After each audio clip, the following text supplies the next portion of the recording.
শশা চাষ মানেই টার্গেট রমজান মাস। বাজারে অনেক শশার বীজ পেয়ে যাবেন।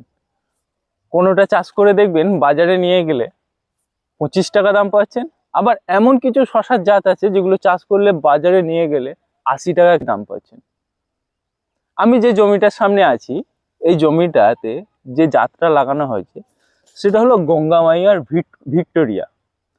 আপনি শশাগুলো দেখুন, কালার, সাইজ পুরোটাই কিন্তু একদম সঠিক টার্গেটে নিয়ে যাবে।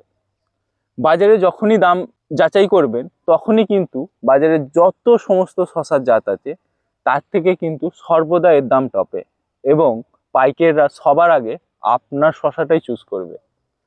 এই জমির যিনি মালিক, ওনার সাথে কথা বলে এই অভিজ্ঞতাটাই আমার হলো।